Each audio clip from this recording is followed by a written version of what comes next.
en un quart d'heure, mais je vais essayer de faire vite.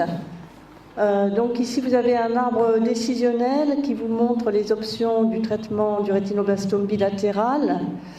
Lorsque vous avez des yeux au stade ABC, en général, on utilise 2 cycles de VPCS carboplatine pour réduire les tumeurs, puis les traitements locaux et l'association carboplatine laser, la thermochimiothérapie. Et je vous montrerai quelques exemples. Par contre, quand les 2 yeux sont au groupe D, lorsqu'il y a aussi une atteinte maculaire bilatérale, nous préférons utiliser plus de chimiothérapie, c'est-à-dire 6 cycles de 3 drogues, en commençant les traitements locaux à partir du 3e cycle. Cette utilisation de 6 cycles de 3 drogues a en effet un effet beaucoup plus définitif sur le vitré, et donc ça permet de tenir compte lorsqu'il y a une atteinte vitréenne sur 1 ou 2 yeux, et d'être plus efficace à ce niveau. Donc, bien entendu, le traitement se fait avec une équipe pluridisciplinaire. On a vu ce matin les anapathes, les oncopédiatres qui sont très importants. Fatou a parlé des radiologues. Il ne faut pas sous-estimer non plus le rôle des anesthésistes, qui est capital, car nous avons besoin d'eux au quotidien pour faire ces traitements aux enfants. Alors pour les formes bilatérales, la règle c'est de ne pas énucléer un œil en première intention, toujours commencer par la chimio, surtout s'il y a une forme évoluée des 2 côtés. Il faut savoir également que quand on va avoir fini le traitement, l'enfant doit être examiné sous anesthésie générale tous les mois pendant 1 an, car quand vous arrêtez la chimio, c'est là où vous pouvez avoir des rechutes. Et il faut intervenir rapidement pour pouvoir les soigner avant qu'il n'y ait à nouveau une tumeur volumineuse. Enfin, la règle absolue, c'est de toujours vérifier l'aura serrata, car c'est là qu'il peut y avoir soit des rechutes, soit des nouvelles tumeurs, assez souvent, surtout quand il y avait un décollement de rétine initial. Alors, un exemple de traitement conservateur, ici c'est un enfant qui avait un rétinoblastome bilatéral. L'autre œil était beaucoup plus atteint, ça c'était son bon œil. Donc vous voyez la tumeur, j'ai pas le, si, le compteur il est là. Vous voyez la tumeur ici au diagnostic, ça c'est après 2 cures de VPCS carboplatine sans traitement local. Et ensuite on a commencé la thermochimiothérapie, 3 cycles de carboplatine associés à un traitement par thermothérapie transpupillaire qui a permis de guérir la tumeur. On utilise toujours la chimiothérapie première, enfin quasiment toujours, car sinon, quand vous avez une tumeur comme ça, ça marche plus. Bon, quand vous avez une tumeur comme ça qui est en relief, si vous commencez tout de suite un traitement par thermothérapie transpupillaire, vous avez un risque d'essaimer dans la cavité vitréenne, donc il est beaucoup plus prudent de commencer par 2 cures de VPCS carbo. Et vous voyez sur la diapo de droite qu'après ces 2 cures, vous avez déjà une tumeur qui est bien diminuée et vous allez faire le laser dans de bonnes conditions. Donc toujours commencer quand même par la chimio. Le laser seul est parfois utilisé pour des petites tumeurs ou quand il y a une contre-indication à la chimio, mais le plus souvent, pour la plupart des tumeurs, c'est l'association carboplatine-laser qui va être efficace. La cryothérapie peut être utilisée pour les petites tumeurs périphériques. Alors là, je suis désolée, mais il y a des images qui ne passent pas. Bon, j'espère que vous pourrez les voir à un autre moment. Donc ici, les disques radioactifs, on les utilise à Curie. Je sais qu'actuellement, dans vos départements, il n'y a pas de disques radioactifs. Il sera certainement utile, peut-être qu'au moins dans certains services en Afrique subsaharienne, il y ait peut-être du ruthénium, qui est peut-être plus facile à manipuler que l'iode 125. Et ça, c'est quelque chose auquel il faudra réfléchir. Parce que ça peut rendre service en rattrapage quand il y a une rechute périphérique d'utiliser un disque radioactif. Les injections intravitréennes de chimiothérapie. Alors, quand on utilise 6 cycles de 3 drogues, il ne faut pas commencer tout de suite les intravitréennes parce que je vous l'ai dit, le vitré peut réagir à la chimio intraveineuse et disparaître. Donc il faut attendre de voir ce que ça donne avec la chimiothérapie intraveineuse.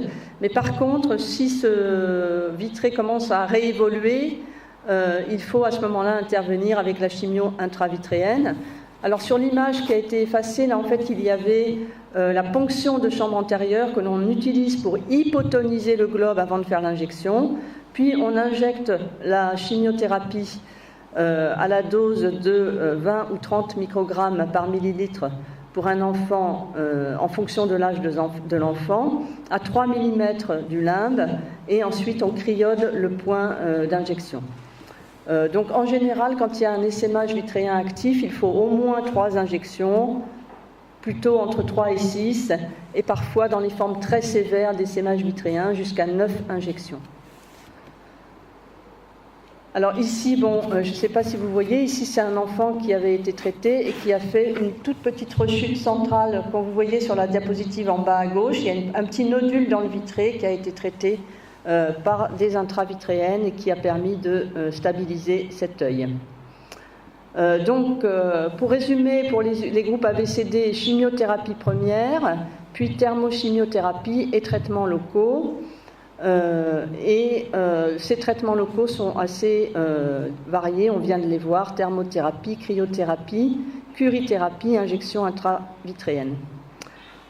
Ici un exemple, vous voyez en haut à gauche la tumeur avant traitement, ensuite en haut à droite après les 2 cures de VPCS carbo et le résultat final après la thermochimiothérapie.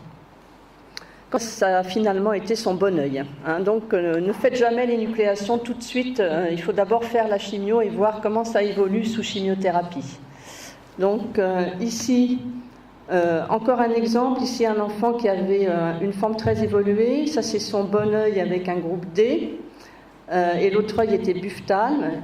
Donc il a eu 6 cures de 3 drogues, vincristine et toposique carbo, plus les traitements locaux, débutés dès la 3e cure, et de la cryoapplication en périphérie.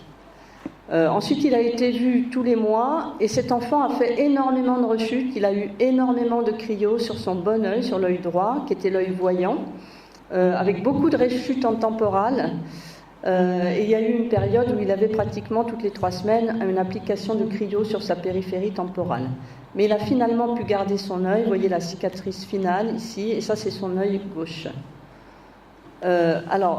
L'autre traitement que je voulais citer aujourd'hui, même si ce n'est pas encore beaucoup disponible en Afrique subsaharienne, alors il y en a aujourd'hui possibilité d'en faire au Ghana et plus récemment au Kenya, et j'espère qu'un de vos services pourra également développer cette modalité de la chimio, qui peut surtout être un traitement de recours quand on a fait les 6 cures de 3 drogues et que l'enfant rechute malgré ça sur un œil unique. Le principe de la chimiothérapie intra-artérielle, c'est d'injecter le melphalan directement dans l'artère ophtalmique. Donc c'est efficace sur les essaimages sous-rétiniens, peut-être un peu moins sur le vitré. Il faut savoir que ça a une toxicité vasculaire, donc il ne faut pas vous étonner s'il y a un remaniement choriorétinien. Et bien entendu, ça ne couvre pas le risque métastatique, donc il ne faut pas le faire sur des tumeurs massives sans chimio intraveineuse. Et bien sûr, toujours dans le cadre d'une équipe pluridisciplinaire. Ici, vous voyez le microcathéter qu'on utilise pour aller injecter la chimio directement dans l'artère ophtalmique. Et ça, ce sont quelques résultats ici, avant et après chimio intra-artérielle. Donc, importance du suivi des patients. Il y a toujours un risque de rechute locale qui est majoré si vous aviez un décollement de rétine initial, parce que quand vous avez un décollement de rétine, il peut y avoir des cellules qui partent de la tumeur principale et qui vont se déposer un peu plus loin. Ces cellules-là, elles sont très peu sensibles à la chimio. C'est-à-dire que tant que l'enfant est sous chimio, ça va, mais après, quand vous arrêtez la chimio, ça va faire des petits nodules de rechute. Alors ça, il faut vraiment les guetter, ces petits nodules, et tout de suite les traiter au laser pour ne pas que ça refasse une tumeur. Et souvent, ça se dépose au niveau de la périphérie inférieure, par gravité. C'est pour ça que moi, quand il y a des formes très évoluées, je fais toujours une cryo douce de toute la périphérie inférieure en 2 fois, une fois le cadran temporal-lymphe, une fois le cadran nasal-lymphe, pour traiter ces petites cellules que l'on ne voit pas, mais qui se sont très probablement déposées dans le décollement de rétine, pour éviter d'avoir des nodules plus tard dans le suivi du patient. Donc on voit l'enfant tous les mois sous anesthésie, on fait le bilan, on regarde, et dès qu'il y a un petit nodule de rechute, il faut le traiter. Donc bien sûr, si on peut faire des photos avec la caméra, ça permet d'avoir un bon document pour pouvoir suivre l'enfant sur l'aspect des cicatrices, et ça permet de partager avec les collègues les questions qu'on peut se poser sur la suite du traitement. Alors là, qu'est-ce que vous voyez sur ces images? Alors c'est dommage que j'ai plus le pointeur, mais je crois qu'il ne marche plus là, le pointeur. Ah si, il marche. Alors ici vous avez un nodule de récidive, et vous en avez un ici. Je ne sais pas si vous voyez le pointeur. Donc vous voyez, ça c'est des tumeurs qu'on a guéries en faisant tout de suite le laser dessus, immédiatement dès qu'on a vu ces petites rechutes, et on a fait le laser et l'enfant a pu guérir. Mais il faut être extrêmement vigilant. Ici c'est un enfant qui avait un décollement total, et voilà ce qui s'est passé quand on a arrêté la chimio. Vous voyez qu'en fait il y a des petits nodules partout. Les petits nodules, on les voit ici, on les voit là, là, là. Et donc c'est pour ça qu'il faut les voir souvent et pouvoir faire le laser très très vite, ou la cryo quand c'est en périphérie, parce que sinon on se retrouve avec à nouveau des volumineuses tumeurs. Et ça il faut vraiment éviter, parce que nos oncopédiatres n'aiment pas, si on leur redemande de faire de la chimio intraveineuse, ils n'aiment pas beaucoup ça. Donc il peut y avoir des récidives sur des fragments périphériques 5 ans après le traitement. Vous en avez un exemple ici qui avait été traité par disque, donc il faut quand même les suivre après, en consultation bien sûr. À Curie, on avait fait une statistique sur des patients traités entre 1995 et 2009. On avait pu obtenir une conservation oculaire dans 70% des yeux, donc ça veut dire qu'il y avait pas mal d'enfants qui avaient conservé les 2 yeux, et on avait eu une énucléation bilatérale seulement pour 9 enfants sur 317 bilatéraux. Donc vous voyez, la proportion est quand même faible. Donc les facteurs pronostiques, on le sait, c'est ce qu'on appelle le groupe 5 de Rees ou D de la classification ABC. Ce sont des formes qui sont plus difficiles à guérir parce que la maladie est diffuse dans l'œil, toute la rétine est atteinte, le vitré est parfois atteint. Donc c'est beaucoup de soins et de traitements et de vigilance pour arriver à stériliser tout ça avec la chimio et les traitements locaux. La chimiothérapie, toute seule, ça peut guérir certaines tumeurs, mais il faut savoir que la plupart du temps, ça ne suffit pas. La plupart du temps, il faut des traitements locaux pour consolider le traitement. Plus la tumeur est postérieure, plus elle est volumineuse, plus elle va répondre aux 6 cures de 3 drogues sans autre traitement. Plus elle est périphérique et petite, plus ça ne va pas marcher.